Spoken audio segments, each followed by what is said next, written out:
और आइए शुरू करते हैं हमारी खास पेशकश बजट से उम्मीदों।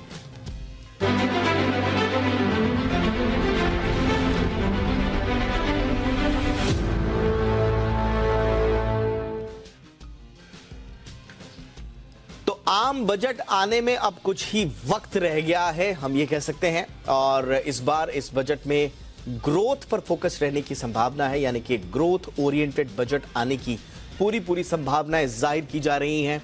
कोरोना के दौरान और उसके बाद रोजगार को लेकर काफी चिंताएं बढ़ी और यही वजह है कि इस बार के बजट में रोजगार को प्रमुखता दी जाएगी। सरकार न सिर्फ शहरी भाग में बल्कि ग्रामीण इलाकों में भी रोजगार को बढ़ावा देने के लिए कई ऐलान कर सकती है। माना यह जा रहा है कि इस बार बजट में ग्रामीण और शहरी क्षेत्र में रोजगार बढ़ाने पर फोकस किया जाएगा।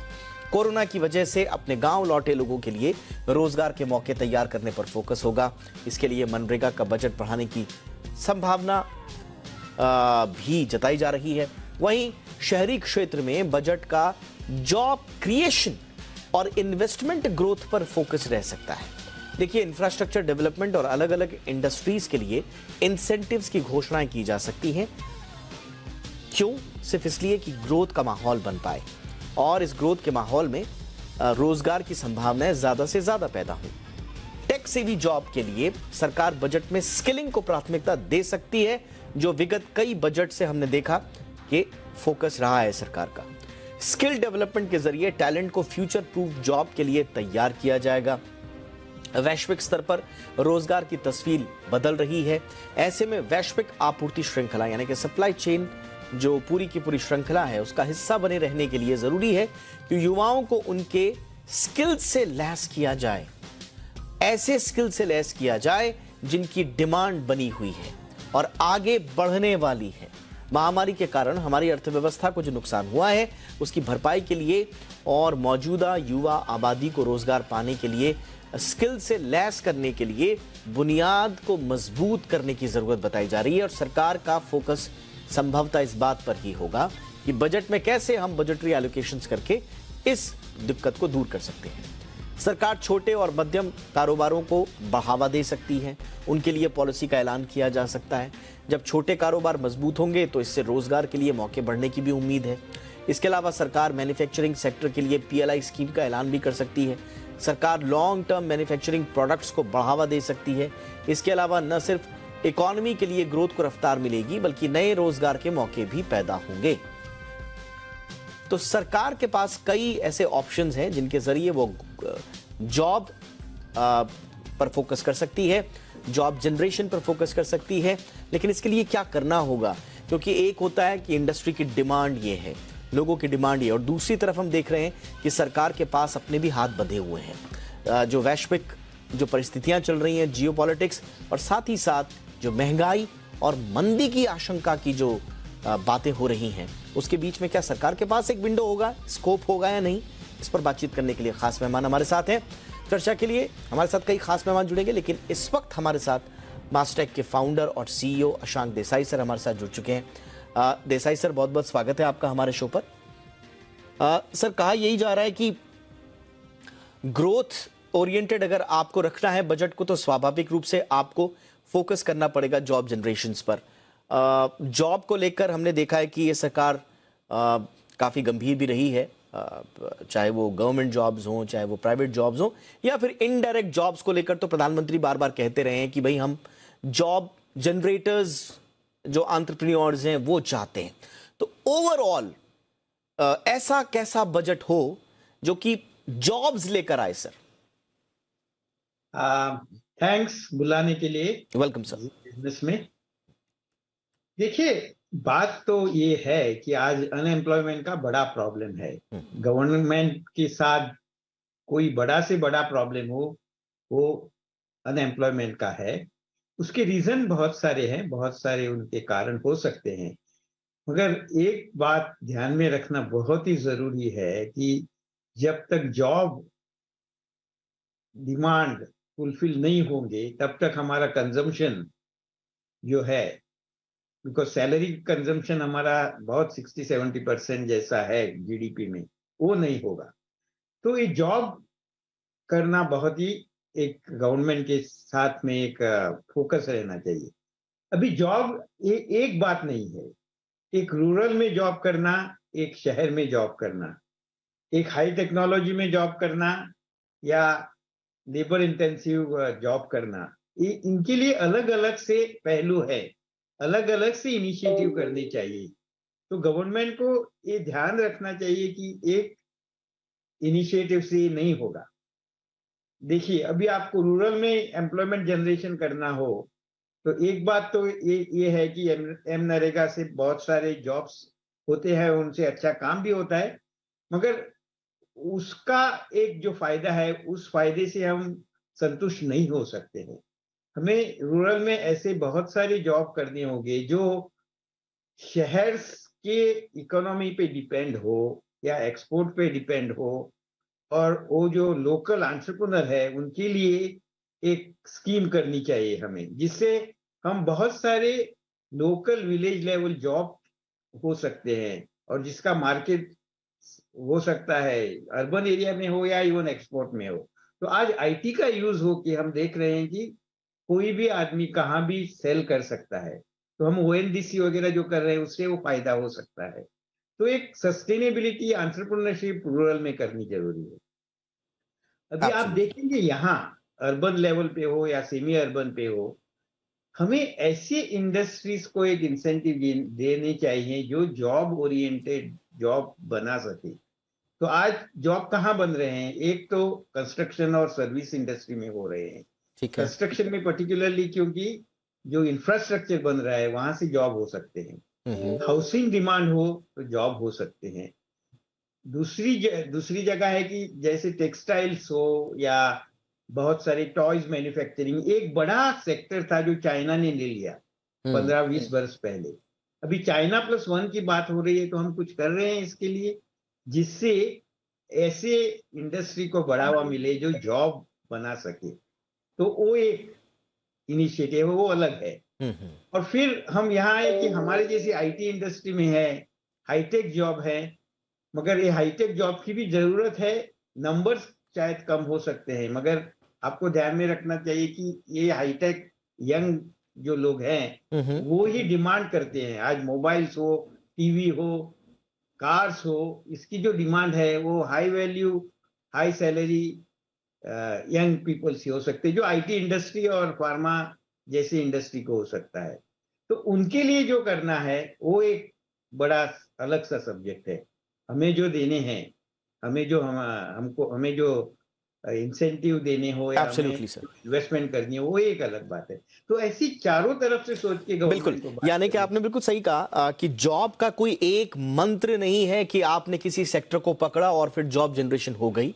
जॉब के लिए आपको मल्टी डिसिप्लिनरी विजन के साथ आपको आना पड़ेगा, एक एक्शन प्लान के साथ आपको आना पड़ेगा और चारों तरफ से आपको सपोर्ट करना पड़ेगा इंडस्ट्री को, जो जॉब जनरेटिंग इंडस्ट्रीज हैं। फिर जाके चारों तरफ हम देखेंगे कि जॉब जनरेटिंग इकोसिस्टम बन रहा है। एक और मेहमान हमारे साथ जुड़ चुके हैं, टीम लीज डिजिटल के सीईओ सुनील चमन कोठल। सुनील जी, बहुत बहुत स्वागत है सर आपका। आपका अनुमान क्या है, आप लोगों के अपने अध्ययन क्या कहते हैं इस बार? गवर्नमेंट के लिए तो अपरिहार्य है ही जॉब का, क्योंकि वादा भी किया है, और सबसे ज्यादा अगर गवर्नमेंट का क्रिटिसिज्म होता है किसी मुद्दे पे तो वो जॉब जनरेशन पर होता है। तो ऐसे में सरकार भी नहीं चाहेगी कि वो विपक्ष के हाथ में कोई हथियार दे या आम युवाओं के मन में किसी तरह की कोई शंका पैदा होने दे। इसलिए सरकार को क्या करना होगा कि ज्यादा से ज्यादा जॉब जनरेट हो? आप लोगों का अनुमान क्या कहता है सुनील जी? देखिए, जॉब जनरेशन के लिए तो गवर्नमेंट काफ़ी स्कीम्स लागू किए हैं, जैसे पीएलआई स्कीम है, और अलग इंडस्ट्री जो आईटी वगैरह इंडस्ट्री में तो जॉब्स ऑलरेडी क्रिएट हुए हैं। मेरे ख्याल से हमारा ये सोचना है कि जॉब्स फॉर्मलाइजेशन बहुत इम्पोर्टेंट मुद्दा है, क्योंकि हम जॉब्स देते हैं, लेकिन नौकरियां देते हैं, लेकिन उनका सोशल सिक्योरिटी का ध्यान रखना चाहिए। और जैसे आप पीएलआई स्कीम्स वगैरह लॉन्च कर रहे हो, आप ह्यूमन रिसोर्स इंटेंसिव सेक्टर्स में भी पीएलआई स्कीम्स लॉन्च करना चाहिए। जैसे कंस्ट्रक्शन और एग्रीकल्चर सेक्टर है, वहाँ पे सबसे ज़्यादा लोग काम करते हैं और वो इनफॉर्मल सेक्टर में है। तो इनफॉर्मल सेक्टर होने की वजह से एक तो उनको सोशल सिक्योरिटी नहीं मिलती है, और गवर्नमेंट का इस चक्कर के लिए भी नुकसान है, क्योंकि वो काफ़ी हद तक उनके दायरे में नहीं आता है, टैक्स वगैरह दायरे में, तो उस मुद्दे पे काफी सोच के प्लानिंग के साथ आना चाहिए।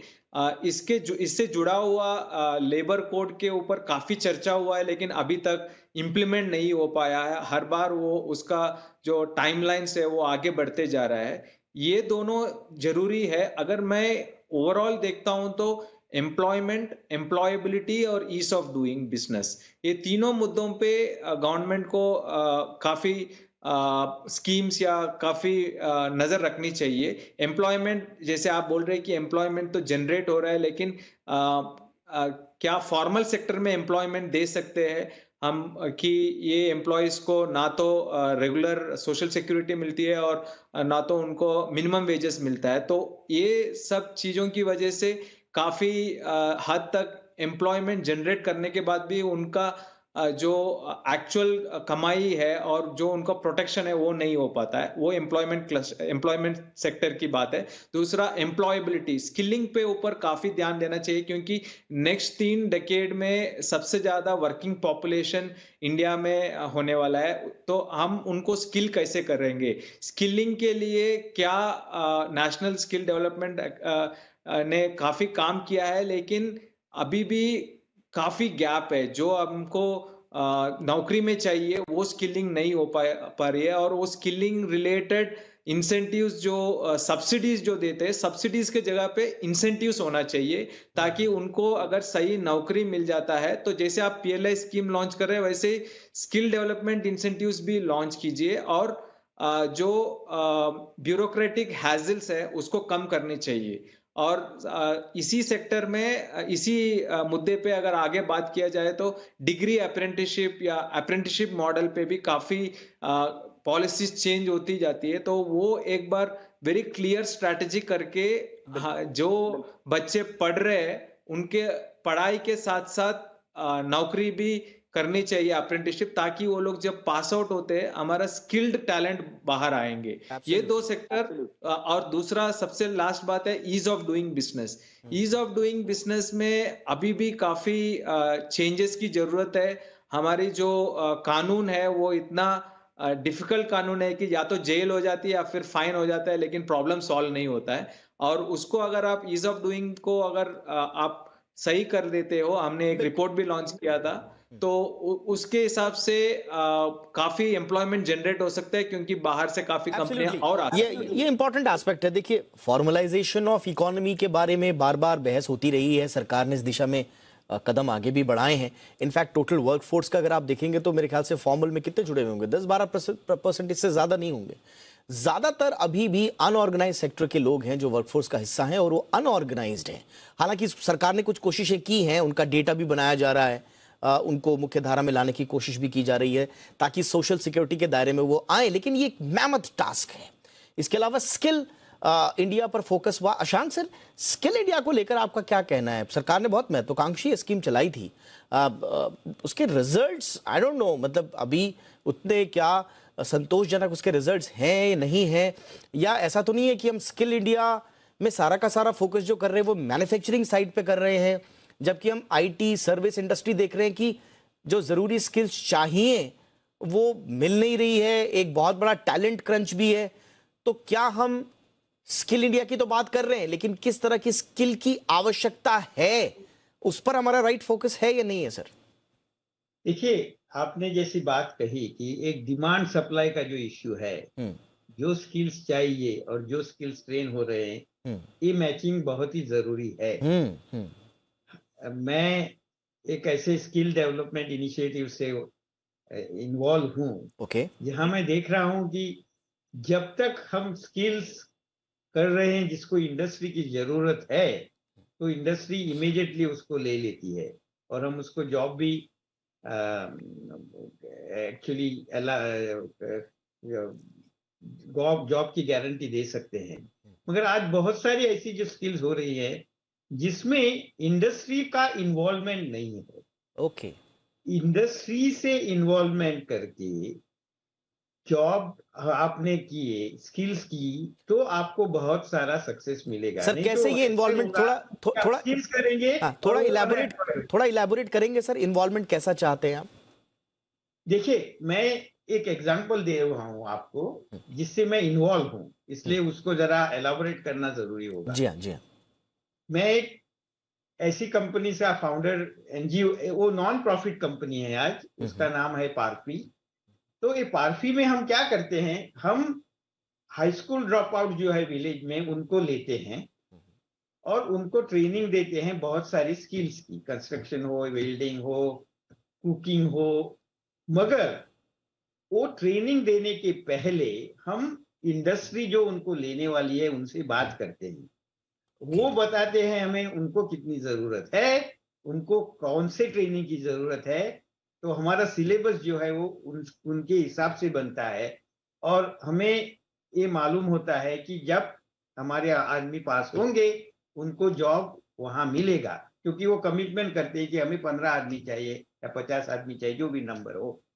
तो जो ट्रेन हो रहे हैं वो सैलरी पे नहीं करते हैं, वो फीस बहुत कम पे करते हैं। उनको जब जॉब मिलता है तब वो जॉब में से हमारा जो एम्प्लॉयर है वो हमें पे करता है। तो एक कंप्लीट ऐसी बड़ी स्कीम है जो अभी नेशनल लेवल पे, यानी अब झारखंड में कर रहे हैं, जहां सब स्टेट में कर रहे हैं, झारखंड की फुल स्टेट में हम कर रहे हैं और हजारों आदमी को हम ट्रेन कर रहे हैं आज। हमने नर्सिंग का भी ऐसा ही एक उपक्रम चालू किया, जहां जो हॉस्पिटल्स है, जो हेल्थ प्रोवाइडर है, वो हमें आइडिया देते हैं कि हमें ऐसे आदमी चाहिए। तो बात बताने की मेरी एक इम्पोर्टेंट बात क्या है। अच्छा, आपने एग्जाम्पल दिया है सर, आपने एग्जाम्पल दिया है इसका। आप मुझे इसका थोड़ा सा बताइए ना, ये जो मॉडल आप बता रहे हैं, अगर इसको हम गवर्नमेंट लेवल पे या बड़े लेवल पे इसको इंप्लीमेंट करते हैं तो रिजल्ट्स कैसे मिले सर आपको? इसके रिजल्ट्स ठीक हैं? वही बात कर रहा हूं कि हमें एक झारखंड गवर्नमेंट के साथ हमारा जॉइंट वेंचर हुआ 4-5-6 साल पहले, और उसमें उन्होंने हमें एक आइडिया दी कि कैसी इंफ्रास्ट्रक्चर वो हमें देते हैं और इन मशीनरी देते हैं, और हम मैनेजमेंट, ट्रेनिंग और मिलिट्री के रिटायर्ड लोग हैं उनको बुलाते हैं। तो एक प्राइवेट सेक्टर, नॉन प्रॉफिट और गवर्नमेंट जब साथ में आते हैं तो सारा स्टेट का एक माहौल बदल जाता है। बहुत अच्छा मॉडल है। हजारों स्किल डेवलपमेंट कर रहे हैं आज स्टेट में, जहां उनको जॉब मिलते हैं, कहां भी हो, इंडिया में या इंडिया के बाहर। हमारे कंस्ट्रक्शन वर्कर आज जा रहे हैं दुबई में वगैरह। तो बात यह है कि एक तो बात है कि इंडस्ट्री से कोलैबोरेशन, दूसरी बात है उसको स्केल कैसे किया जाए। तो आज स्केलिंग की जो जरूरत है उसमें हमें पार्टनरशिप का एक मॉडल इवॉल्व करना चाहिए, और हमने वो किया है। और आज हम देख रहे हैं कि हम बिल्कुल सर, ये आपने बहुत इंपॉर्टेंट बात यहाँ पे बोली सुनील जी, ये बहुत इंपॉर्टेंट एस्पेक्ट है। और अब मैंने थोड़ा सा इलेबोरेट इसीलिए किया सर के जरिए इसको, ताकि एक मॉडल तो हमें कम से कम मिले। अब देखिए, इंडस्ट्री कोलैबोरेशन का मॉडल हमारे सामने है और सर जैसा बता रहे हैं कि इसके अच्छे रिजल्ट सामने आए हैं।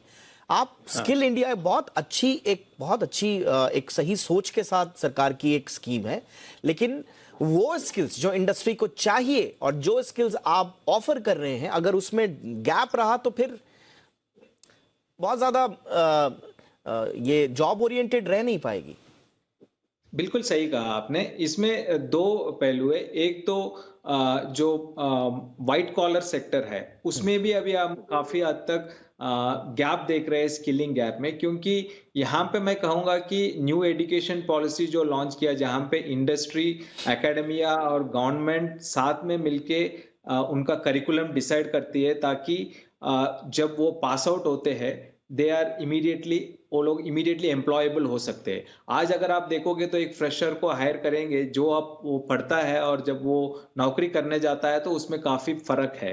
तो उसकी वजह से उनका प्रोडक्टिविटी होने के लिए 9 महीने लगते हैं अगर आईटी सेक्टर लिया जाए तो व्हाइट कॉलर में तो ये बहुत इंपॉर्टेंट है कि न्यू एजुकेशन पॉलिसी, और एक पॉलिसी तो लॉन्च हुआ है लेकिन वो पूरी इंप्लीमेंट होना चाहिए। अगर आप ब्लू कॉलर सेक्टर में देखते हैं तो उन्होंने सही कहा है कि इंडस्ट्री और स्किलिंग इंडस्ट्री के साथ साथ काम होना चाहिए, और अप्रेंटिसशिप को मैंडेटरी कर देना चाहिए। अगर आप चाइना या जर्मनी लेते हो, वहां पे आपको मिलियंस में अप्रेंटिसशिप है, लेकिन इंडिया में देखेंगे तो 7.5 लाख अप्रेंटिसशिप है। सो ये अप्रेंटिसशिप इतना इंपॉर्टेंट चीज है कि जो स्किल होता है या जब पढ़ते हैं कॉलेज में, तभी अगर नौकरी करने शुरू कर देंगे, एंड इट विल ऑल्सो, उससे फंडिंग भी हो जाती है और उनका लर्निंग भी हो जाता है। तो earn while learn and learn while ये स्टडी।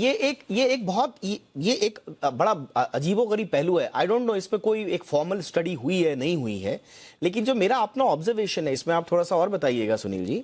हमारे यहाँ जो बेसिक बुनियादी जो स्किलिंग का स्ट्रक्चर है वो ITIs पर बड़ा है, इंडस्ट्रियल ट्रेनिंग इंस्टीट्यूशंस पर। बहुत पुराना ये कॉन्सेप्ट है, सरकार ने कहा भी हम ITIs को और आगे बढ़ाएंगे। अब उसमें बड़े छोटे छोटे कोर्सेज होते हैं और बहुत ही जॉब ओरिएंटेड कोर्सेज है। मैं अगर विदेशों से तुलना करूं, आप पूरे गल्फ में चले जाइए, आप यूरोप में चले जाइए, प्लम्बर, इलेक्ट्रिशियन, माली, इस तरह के छोटे छोटे जॉब्स बहुत डिमांड में है, लोग नहीं मिलते हैं विदेशों में। लेकिन हमारे यहाँ ITI करने के बाद जो है, इन्हीं कोर्सेज से मैं बोल रहा हूं, माली, प्लम्बर या इलेक्ट्रिशियन, वो बेरोजगार घूम रहे हैं, उनके पास कोई काम नहीं है। तो क्या हमारे पास स्किल भी है, वो सोच भी है, इंफ्रास्ट्रक्चर भी है, लेकिन हम जॉब से जोड़ नहीं पा रहे हैं? जो अभी अशांक सर कह रहे थे कि इंडस्ट्री का इन्वॉल्वमेंट नहीं है, क्या एक वही इशू है सर जो स्किल इंडिया को थोड़ा सा और पेसअप कर सकता है उसके रिजल्ट्स में, सुनील जी? बिल्कुल, बिल्कुल। उसको एक बार फिर से पॉलिसी को पूरा ध्यान से देखा जाना चाहिए और उसको स्ट्रक्चरली इम्प्लीमेंट करना चाहिए। और इसमें एक और बड़ी मुद्दा है कि जॉब्स जो है सिटीज में ज्यादा है। एक प्लम्बर जो एक टायर 2 या टायर 3 सिटी में जो कमाता है, वही प्लम्बर अगर सिटी में आता है तो वो 5 गुना ज्यादा कमाता है। तो इसका मतलब है कि सब लोग सिटी तो नहीं आ सकते, तो हम लोगों को जॉब्स को टाउन्स में लेके जाना चाहिए। तो ये इंडस्ट्रियल सेक्टर को काफी, मैन्युफैक्चरिंग और ऑटोमोटिव और अदर सेक्टर्स को टायर 2 टायर 3 सिटीज में और ज्यादा डेवलपमेंट की जरूरत है, ताकि उनको वहां पे नौकरियां दे सकते हैं। बट ओवरऑल आप अगर आप देखोगे तो ये स्किलिंग पूरा बहुत इंपॉर्टेंट चीज की कमी नहीं है, पॉपुलेशन की कमी नहीं है, वर्किंग पॉपुलेशन की कमी नहीं है, लेकिन स्किल गैप बहुत ज्यादा है। और टैलेंटेड या स्किल्ड टैलेंट को इंडस्ट्री के साथ जुड़ने में भी एक स्ट्रक्चर होना चाहिए। बिल्कुल, मुझे लगता है कि वो ब्रिज ढूंढना पड़ेगा, गवर्नमेंट को वो ब्रिज ढूंढना पड़ेगा। एक तरफ हम कह रहे हैं हमारी इंडस्ट्री में टैलेंट क्रंच है, ब्लू कॉलर व्हाइट कॉलर दोनों की बात मैं कह रहा हूं। आप किसी फैक्ट्री में जाइए, लोगों को सही स्किल के लोग नहीं मिलते हैं। IT सर्विस इंडस्ट्री में देखिए आप, लोगों के पास काम करने के लिए नहीं है, अच्छे टैलेंट नहीं है। उसके बावजूद हमारे जो है कई लोग बेरोजगार पड़े हुए हैं क्योंकि वो अनएम्प्लॉयबल हैं। उसी तरह से इंटरनेशनल जॉब्स मार्केट में आप देख लीजिए, भारत इमर्जिंग इकोनॉमी है, हमारे पास यंग वर्कफोर्स है, लोगों की इकोनॉमी जो है वो बूढ़ी हो रही है, उनके पास लोग नहीं है, वो रिटायर हो चुके हैं, लेकिन हम वहां तक, हमको उन लोगों तक पहुंचाने का कोई रोड मैप नहीं है, ब्रिज नहीं है। आई एम श्योर गवर्नमेंट इस पर काम कर रही होगी, लेकिन दिखता नहीं है, थोड़ा सा प्रॉब्लम ही होता है। बहरहाल इससे अलग अशांक सर, मैं आपके पास आना चाहूंगा, क्या पूरी की पूरी, क्योंकि मैं अब आपसे IT और स्टार्टअप की बात इसलिए कर रहा हूं क्योंकि एक बहुत बड़ा ग्रोथ ड्राइविंग सेक्टर है IT, और हमारे जो स्टार्टअप्स आ रहे हैं, कहा यह भी जाता है कि आप IT सेक्टर को मैट में, यानी कि मिनिमम ऑल्टरनेटिव टैक्स घटाइए, आप जो टैक्स हॉलीडेज है उनको आप बढ़ाइए, ताकि ज्यादा से ज्यादा टाइम मिले पैसा जनरेट करने का, प्रोडक्ट डेवलपमेंट का, मार्केट रिसर्च का। तो क्या इस तरह के पॉलिसी एलोकेशंस की आप उम्मीद कर रहे हैं सर इस बजट से?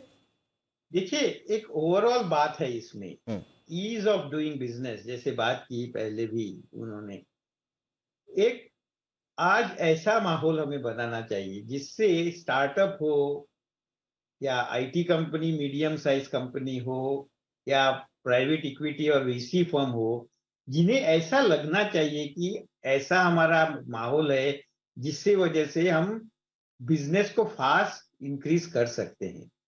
तो आज हमारे जो टैक्सेशन के जो बहुत सारे रूल्स है, इसमें इतना जिसे बोलते हैं एक एनोमोलीज है, वो एनोमोलीज के लिए स्टार्टअप लोग बहुत थक जाते हैं और बहुत सारे स्टार्टअप आज हमारे इंडिया के बाहर जा रहे हैं।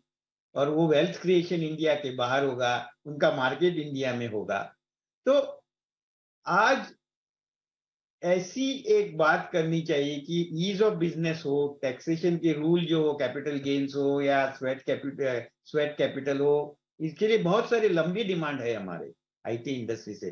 सबकी बात तो यहाँ नहीं कर सकता हूं मैं, मगर एक ओवरऑल जो हमारा स्कीम है जिसमें हम बोल रहे हैं कि सिंप्लीफाई करो और ईज ऑफ बिजनेस करो, जिससे स्टार्टअप कंपनियां हो, आईटी कंपनियां हो, फास्ट जॉब कर सकते हैं। आज देखिए आप आईटी इंडस्ट्री पे इन्वॉल्व हुए हैं बहुत सारी इंडस्ट्रियां, स्विगी हो या जोमेटो हो या ओला हो, इसका जो फाउंडेशन हो आईटी है, मगर जॉब कितने किए हैं उन्होंने आईटी में? आईटी हाई वैल्यू जॉब नहीं है वो सब। वो जॉब्स है ड्राइवर्स हो या मोटरसाइकिल ड्राइवर हो, कितने सारे मिलियंस ऑफ जॉब आज हो गए हैं। तो ये जॉब हो गए कैसे? एक आईटी एंटरप्रेन्योर ने ये जॉब की।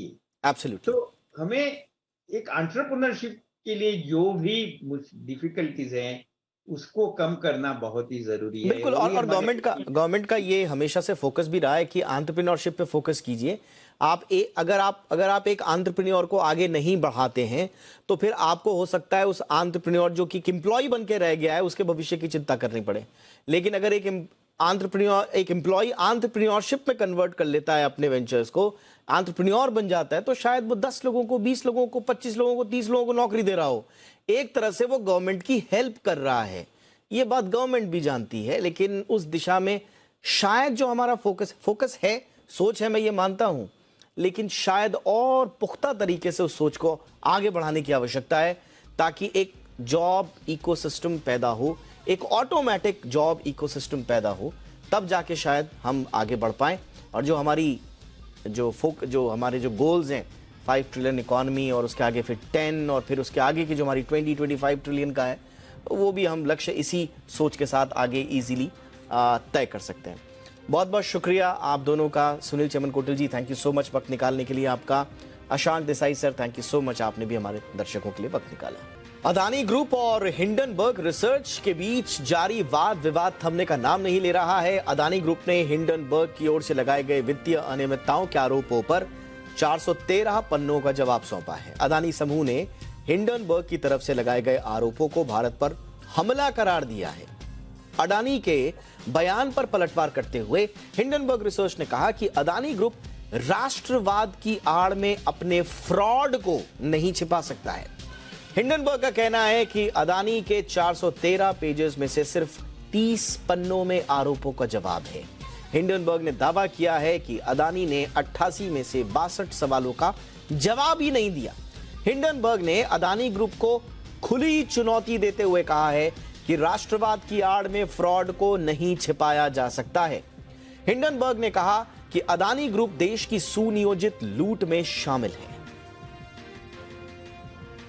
और इस मसले पर जो भी अपडेट आज हुए हैं, इस पर ज्यादा जानकारी के लिए चलते हैं मेरे सहयोगी ब्रिजेश कुमार के पास। बिल्कुल, रिएक्शन यही है और बार बार हिंडनबर्ग का यही कहना है कि जो मुख्य सवाल थे उन मुख्य सवालों का जवाब जैसा उनको चाहिए वैसा नहीं दिया गया है। 88 सवालों, आरोप है कि उन्होंने कहा कि 88 जो सवाल पूछे थे उसमें से 62 सवालों के जवाब नहीं दिए गए हैं। जो जानकारी दी गई है 413 पन्नों में, उसमें या तो बहुत ज़्यादा फाइनेंशियल डेटा है या फिर उन कोर्ट के ऑर्डर्स का हवाला है जो लंबे समय से चल रहे थे और जहां पर लीगली अडानी ग्रुप अटका हुआ था।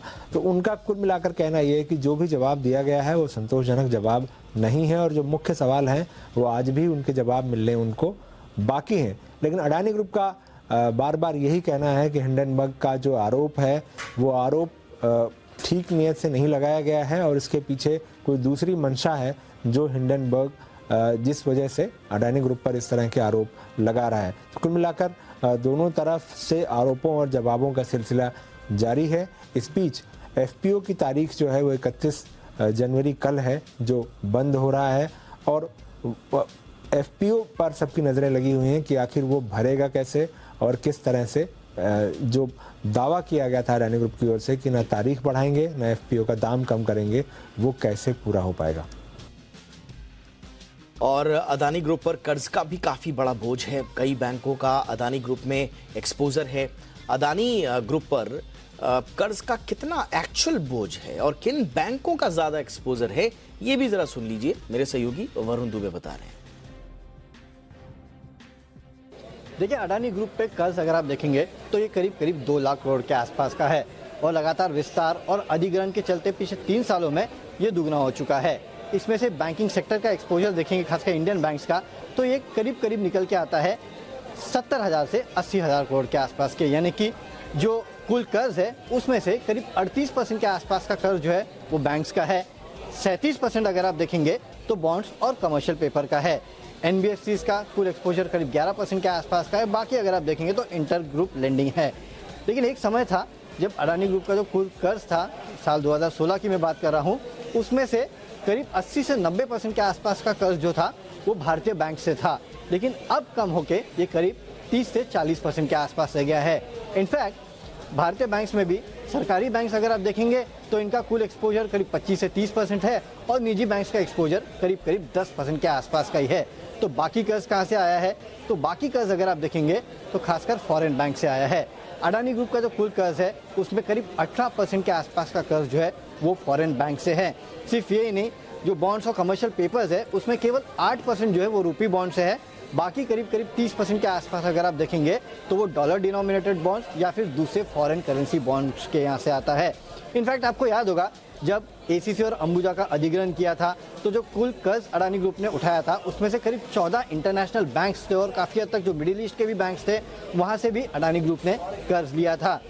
सिर्फ यही नहीं, होलसिम का जो एक्विजिशन किया था उसमें भी काफ़ी सारे इंटरनेशनल बैंक्स थे जो कि अंडरराइटर्स थे। आप देखिए, बार्कलेस था, डीबीएस था, ऐसे काफ़ी सारे बैंक्स थे जिनसे कहीं ना कहीं इन्होंने पैसे लिए थे। इनफैक्ट जो लिस्ट में पढ़ रहा था उसमें डीबीएस का नाम है, सुमितोमो मित्सुई है, जेपी मॉर्गन है, स्टैंडर्ड चार्टर्ड है, तमाम वो बैंक्स है जिससे अडानी ग्रुप ने कर्ज लिया है अपने कहीं ना कहीं अधिग्रहण और खासकर एक्विजिशंस के लिए। तो कुल अगर देखेंगे तो अडानी ग्रुप के पास करीब 2 लाख करोड़ के आसपास का कर्ज है, जिसमें बैंकिंग सेक्टर का एक्सपोजर जो है वो करीब करीब 38% के आसपास का है और खासकर फॉरेन बैंक्स का अगर आप देखेंगे तो करीब 18% के आसपास का एक्सपोजर उनका भी है। और बॉन्ड्स और कमर्शियल पेपर्स में भी काफ़ी हद तक जो डॉलर डिनोमिनेटेड या फॉरेन एक्सचेंज डिनोमिनेटेड बॉन्ड्स है वहाँ अडानी ग्रुप का एक्सपोजर है। और अदानी पर एमएससीआई का क्या रिस्पॉन्स आया है और कितना एक्सपोजर है, ये बताने के लिए इस वक्त मेरे साथ नुपुर जुड़ रही है।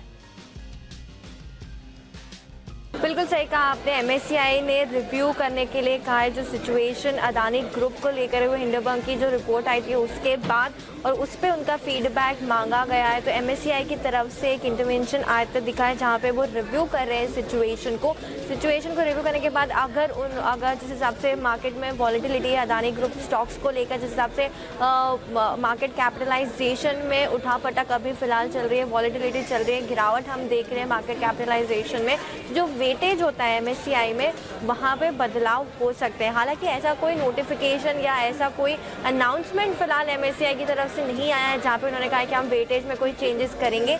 लेकिन एक प्रेडिक्शन बनता है कि अगर वहाँ पे मार्केट कैपिटलाइजेशन में इतनी वॉलेटिलिटी है तो हो सकता है कि जो वेटेज है एमएससीआई इंडेक्स में अदानी ग्रुप स्टॉक को लेकर वहाँ पे थोड़ी हलचल हो सकती है।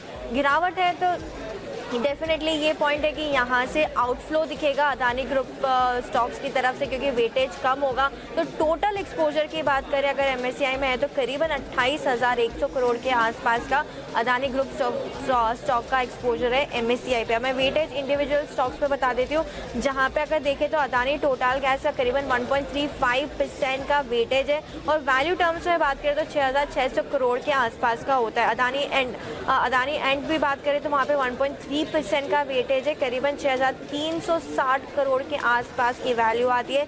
अदानी ट्रांसमिशन 0.9% का वेटेज है, 4,600 करोड़ के आसपास की वैल्यू आती है। और अदानी ग्रीन हो, अदानी पोर्ट्स हो, अदानी पावर हो, 0.2% से लेके 0.9% तक का वेटेज इन स्टॉक्स का। 1,300 से 4,000 तक की यहाँ पर भी आउटफ्लो आ सकता है अगर यहाँ पे कोई भी चेंजेस होता है, क्योंकि वैल्यू टर्म्स में इतनी एक्सपोजर्स है इन स्टॉक्स की। अंबुजा सीमेंट और एसीसी भी स्टॉक्स है जहाँ पर एमएससीआई का जहाँ पे एमएससीआई में वेटेज है। अंबुजा सीमेंट्स की बात करें तो 0.37% का वेटेज है, 1,810 करोड़ के आसपास की वैल्यू आती है। एसीसी का भी 0.2% का वेटेज है, तो करीबन 1000 करोड़ के वैल्यू आती है। तो टोटल एक्सपोजर की बात करें तो 28,000 करोड़ का एक्सपोजर आता है MSCI में अदानी ग्रुप स्टॉक्स को लेकर। अगर कोई भी रीबैलेंसिंग या वेटेज में चेंजेस हो सकता है तो एडिशनल सेलिंग प्रेशर यहाँ से आ सकता है, क्योंकि जिस हिसाब से गिरावट है मार्केट कैपिटलाइजेशन में, शेयर प्राइस में, तो वेटेज कम होने की संभावना यहाँ से निकल कर आ रही है। हालांकि ऐसा कोई अनाउंसमेंट फिलहाल MSCI की तरफ से कुछ आया नहीं है।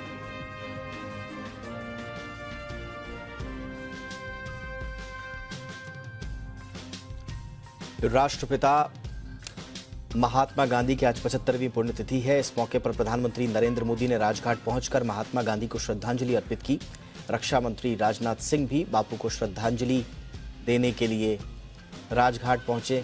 देश की आज़ादी में महात्मा गांधी के योगदान को देखते हुए 30 जनवरी को शहीद दिवस के रूप में मनाया जाता है। प्रधानमंत्री नरेंद्र मोदी ने सोशल मीडिया पर भी राष्ट्रपिता महात्मा गांधी को श्रद्धांजलि अर्पित करते हुए ट्वीट किया और लिखा कि मैं बापू की पुण्यतिथि पर उन्हें नमन करता हूं और उनके विचारों को याद करता हूं।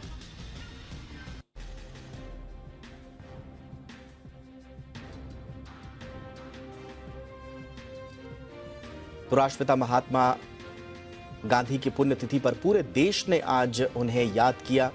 पक्ष और विपक्ष के तमाम नेताओं ने अपने अपने तरीके से श्रद्धा सुमन अर्पित किए। आम लोगों ने भी महात्मा गांधी को नमन किया, उन्हें याद किया और भारत को एक राष्ट्र के रूप में जो परिकल्पना, जो संकल्पना जो महात्मा गांधी ने की थी उसे साकार करने का प्रण सबने लिया। प्रधानमंत्री नरेंद्र मोदी ने भी इस दौरान उन्हें श्रद्धा सुमन अर्पित किए।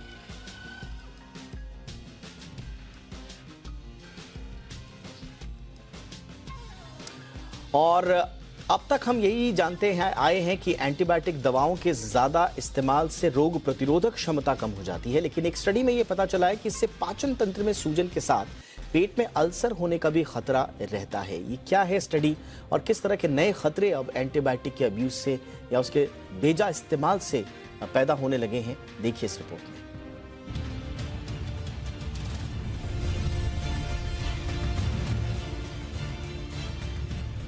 एक आम धारणा है कि हर तरह के संक्रमण के इलाज की रामबाण दवा है एंटीबायोटिक। कुछ लोग इसका साइड इफेक्ट जाने बिना बगैर डॉक्टरी सलाह के धड़ल्ले से इस्तेमाल भी करते हैं, लेकिन ज्यादा एंटीबायोटिक दवाओं का सेवन सीधे हमारे ऑर्गन्स को प्रभावित करता है। इससे एक तो रोग प्रतिरोधक क्षमता कम हो जाती है, वहीं एक नई स्टडी में खुलासा हुआ है कि इसके ज्यादा इस्तेमाल से इन्फ्लेमेटरी बाउल डिजीज यानी कि IBD का खतरा बढ़ जाता है। आपको बता दें कि IBD पाचन तंत्र में सूजन से जुड़ा संक्रमण है। इसके तहत क्रोहन रोग और अल्सरेटिव कोलाइटिस जैसी गंभीर बीमारियां आती हैं। गट जर्नल में पब्लिश एक लेख के मुताबिक न्यूयॉर्क यूनिवर्सिटी के शोधकर्ताओं ने करीब 61 लाख से अधिक डैनिश लोगों के हेल्थ डेटा का विश्लेषण किया। स्टडी में साल 2000 से 2018 के बीच 10 से 60 साल तक के लोगों को शामिल किया गया। इसमें 50% संख्या महिलाओं की थी। इस स्टडी में करीब 91% लोग ऐसे थे जिन्होंने कम से कम एक बार एंटीबायोटिक दवाओं का कोर्स पूरा किया था। स्टडी के मुताबिक जिन लोगों ने किन्हीं वजहों से एंटीबायोटिक दवाओं का ज्यादा इस्तेमाल किया था, उनमें IBD का खतरा उन लोगों की तुलना में काफी ज्यादा था जिन्होंने एंटीबायोटिक दवाएं नहीं के बराबर ली थी। स्टडी में पाया गया कि एंटीबायोटिक खाने वाले लोगों में करीब 36,000 लोगों में अल्सरेटिव कोलाइटिस और करीब 17,000 लोगों में क्रोहन डिजीज के नए मामले पाए गए। जिन लोगों को एंटीबायोटिक नहीं दी गई, उन लोगों की तुलना में एंटीबायोटिक खाने वाले 10 से 40 वर्ष के लोगों में IBD की आशंका 69% ज्यादा पाई गई। वहीं 40 से 60 वर्ष के लोगों में यह जोखिम दुगना पाया गया। समझते हैं कि IBD के तहत आने वाले क्रोहन रोग क्या है। दरअसल इसमें पाचन तंत्र में सूजन आ जाती है। ज्यादातर ये छोटी आंत या बड़ी आंत को प्रभावित करती है।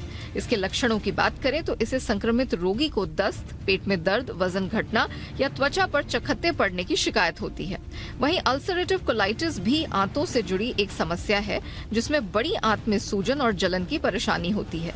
इसमें कोलन में छाले हो जाते हैं और कई बार सही इलाज नहीं होने से ये बीमारी पेट के कैंसर का रूप ले लेती है। एंटीबायोटिक दवा समूह में IBD का सबसे अधिक खतरा नाइट्रोइमिडाजोल और फ्लोरोक्विनोलोन से जुड़ा पाया गया है।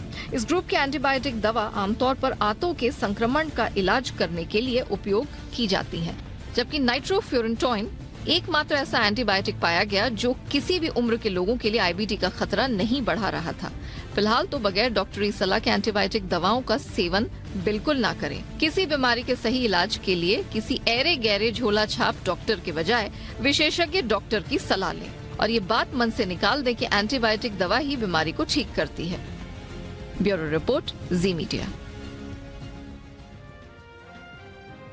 बजट हफ्ते के पहले दिन बाजार में उतार चढ़ाव देखने को मिला। बाजार में भारी उठापटक के बीच हरे निशान में बाजार बंद होने में कामयाब रहा। मिड कैप और स्मॉल कैप शेयरों में दबाव देखने को मिला।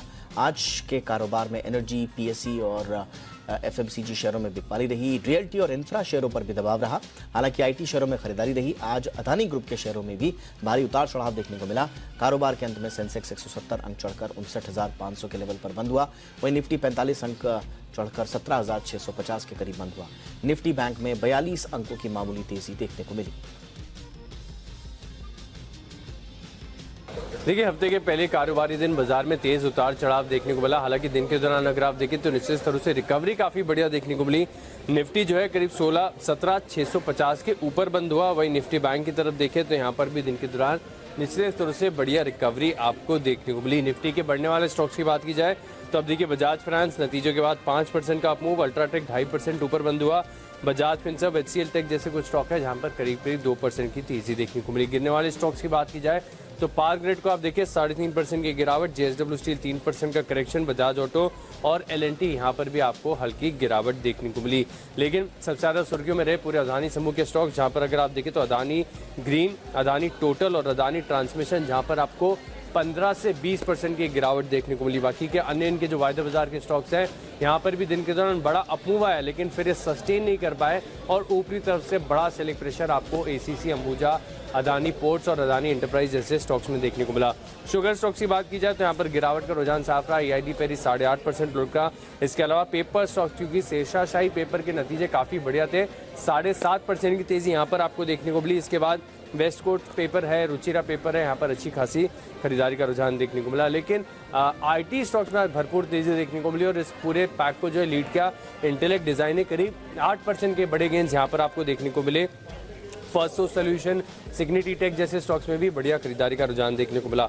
ऑटो एंसिलरी की बात की जाए तो महिंद्रा सीआई 6% की तेजी यहाँ पर देखने को मिली। मिंडा कॉप में 5% का मूव देखने को मिला।